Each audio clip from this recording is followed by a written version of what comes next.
YouTube ಚಾನಲ್ಗೆ ಸ್ವಾಗತ. ಇದೇ ರೀತಿಯ ಉದ್ಯೋಗ ಮಾಹಿತಿಗಳಿಗಾಗಿ ಚಾನಲ್ನ ಸಬ್ಸ್ಕ್ರೈಬ್ ಮಾಡಿಕೊಡಿ. ಹಾಗೆ ಇದುವರೆಗೂ ಯಾರು ಟೆಲಿಗ್ರಾಮ್ ಮತ್ತು ವಾಟ್ಸಪ್ ಗ್ರೂಪ್ಗಳಿಗೆ ಜಾಯ್ನ್ ಆಗಿಲ್ಲ, ಈಗಲೇ ಜಾಯ್ನ್ ಆಗಿ ಹೆಚ್ಚಿನ ಉದ್ಯೋಗ ಮಾಹಿತಿಗಳಿಗಾಗಿ. ಫ್ರೆಂಡ್ಸ್, ಕರ್ನಾಟಕದ ವಸತಿ ಶಾಲೆಯಲ್ಲಿ ಖಾಲಿ ಇರತಕ್ಕಂಥ ವಾರ್ಡನ್ ಮತ್ತು ಕ್ಲರ್ಕ್ ಹಾಗೂ ಚಾಲಕರು ಸೇರಿದಂತೆ ಇತರೆ ಹುದ್ದೆಗಳಿಗೆ ನೇಮಕಾತಿ ನಡೀತಾ ಇದೆ ನೋಡಿ. ಸಂಪೂರ್ಣವಾಗಿ ಇದೊಂದು ಕರ್ನಾಟಕ ಸರ್ಕಾರಿ ಉದ್ಯೋಗಗಳಾಗಿರ್ತವೆ, ಹಾಗೆ ಕಾಯಂ ಉದ್ಯೋಗಗಳಾಗಿರ್ತವೆ ನೋಡಿ. ಈ ಒಂದು ಕಾಯಂ ಉದ್ಯೋಗಗಳಿಗೆ ನೀವು ಕೂಡ ಅರ್ಜಿಗಳನ್ನು ಸಲ್ಲಿಸಬಹುದು. ಹಾಗೆ ಫ್ರೆಂಡ್ಸ್, ಈ ಒಂದು ಹುದ್ದೆಗಳು ಕರ್ನಾಟಕದ ಸರ್ಕಾರಿ ಉದ್ಯೋಗಗಳಾಗಿರ್ತವೆ ನೋಡಿ.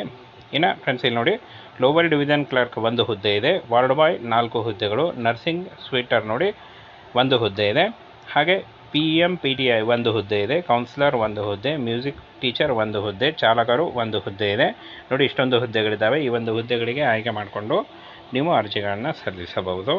ಇನ್ನು ವೇತನ ಶ್ರೇಣಿಯನ್ನು ನೋಡೋದಾದರೆ 20,000ದಿಂದ 30,000ವರೆಗೆ ಪರ್ ಮಂತ್ ಸ್ಯಾಲ್ರಿ ಆಗಿರುತ್ತೆ ನೋಡಿ. ಇದು ಜಾಸ್ತಿ ಕೂಡ ಆಗ್ತಾ ಹೋಗುತ್ತೆ. ಇನ್ನು ಫ್ರೆಂಡ್ಸ್, ಯಾವ ಒಂದು ಹುದ್ದೆಗಳಿಗೆ ಎಷ್ಟು ಸಂಬಳ ಅಂತ ಅಂದರೆ ಯಾವ ಒಂದು ಅರ್ಹತೆ ಅಂತ ನೋಡೋದಾದರೆ ಇಲ್ಲಿ ನೋಡಿ, ಲೋವರ್ ಡಿವಿಷನ್ ಕ್ಲರ್ಕ್ PUC ಕೇಳಿದ್ದಾರೆ, ಹಾಗೆ ವಾರ್ಡ್ ಬಾಯ್ SSLC, ನರ್ಸಿಂಗ್ ಇಲ್ಲಿ ನೋಡಿ, ನರ್ಸಿಂಗ್ನಲ್ಲಿ ಸಿಸ್ಟರ್ ಡಿಪ್ಲೊಮಾ ಇನ್ ನರ್ಸಿಂಗ್ ಕೇಳಿದ್ದಾರೆ, ಹಾಗೆ PMPTI BPEd ಮಾಡಿದಂಥ ಅಭ್ಯರ್ಥಿಗಳಿಗೆ. ಇನ್ನು ಕೌನ್ಸಲರ್ ಗ್ರ್ಯಾಜುಯೇಟ್ ಕೇಳಿದ್ದಾರೆ, ಮ್ಯೂಸಿಕ್ ಟೀಚರ್ ಡಿಗ್ರಿ ಅಥವಾ ಡಿಪ್ಲೊಮಾ, ಹಾಗೆ ಮ್ಯೂಸಿಕ್ನಲ್ಲಿ ಡಿಗ್ರಿ ಅಥವಾ ಡಿಪ್ಲೊಮಾ ಮಾಡಿದರೆ ನೀವು ಮ್ಯೂಸಿಕ್ ಟೀಚರ್ ಹುದ್ದೆಗಳಿಗೆ ಅರ್ಜಿಗಳನ್ನು ಸಲ್ಲಿಸಬಹುದು. ಇನ್ನು ಚಾಲಕರ ಹುದ್ದೆಗಳಿಗೆ SLC ಮತ್ತು LMV ಅಂದರೆ ಲೈಟ್ ಮೋಟರ್ ವೆಹಿಕಲ್ ಲೈಸೆನ್ಸ್ ಇರುವಂಥ ಅಭ್ಯರ್ಥಿಗಳು ಚಾಲಕ ಹುದ್ದೆಗಳಿಗೆ ಅರ್ಜಿಗಳನ್ನು ಸಲ್ಲಿಸಬಹುದಾಗಿರುತ್ತೆ.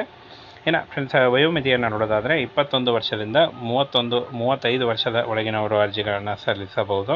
ಹಾಗೆ ಪರಿಶಿಷ್ಟ ಜಾತಿ ಪರಿಶಿಷ್ಟ ಪಂಗಡದವರಿಗೆ 5 ವರ್ಷ ಮತ್ತು OBC ಅವರಿಗೆ 3 ವರ್ಷಗಳ ವಯೋಮಿತಿ ಸಡಿಲಿಕೆ ಕೂಡ ಇರುತ್ತೆ. ಇನ್ನು ಫ್ರೆಂಡ್ಸ್, ಅರ್ಜಿ ಶುಲ್ಕವನ್ನು ನೋಡೋದಾದರೆ ಪ್ರತಿಯೊಬ್ಬರಿಗೂ ಅಂದರೆ ಎಲ್ಲ ಒಂದು ಅಭ್ಯರ್ಥಿಗಳಿಗೂ 1,500 ಮಾತ್ರ ಪಾವತಿಸಬೇಕಾಗುತ್ತೆ ಅಂತ ಹೇಳಿದ್ದಾರೆ.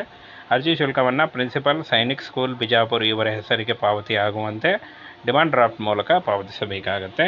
ಇನ್ನು ಆಯ್ಕೆ ವಿಧಾನವನ್ನು ನೋಡೋದಾದರೆ ಲಿಖಿತ ಪರೀಕ್ಷೆ ಮತ್ತು ಸಂದರ್ಶನ ಇರುತ್ತೆ ನೋಡಿ. ಲಿಖಿತ ಪರೀಕ್ಷೆಯಲ್ಲಿ ಪಾಸಾದಂಥ ಅಭ್ಯರ್ಥಿಗಳಿಗೆ ಸಂದರ್ಶನ ನಡೆಸಿ ಆಯ್ಕೆಯನ್ನು ಮಾಡಿಕೊಳ್ಳಲಾಗುತ್ತೆ.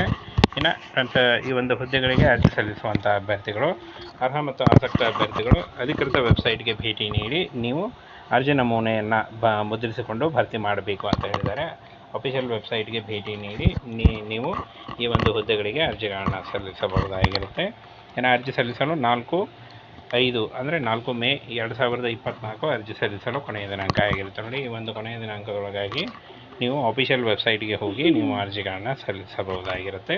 ಹಾಗೇನು ಅಫಿಷಿಯಲ್ ವೆಬ್ಸೈಟ್ಗೆ ಹೋಗಿ ಅಪ್ಲಿಕೇಶನ್ ಫಾರ್ಮನ್ನು ಡೌನ್ಲೋಡ್ ಮಾಡಿಕೊಂಡು ಫಿಲ್ ಮಾಡಿ ಈ ಒಂದು ಪೋಸ್ಟ್ ಮುಖಾಂತರ ಕಳಿಸ್ಕೊಡ್ಬೇಕಾಗುತ್ತೆ ನೋಡಿ.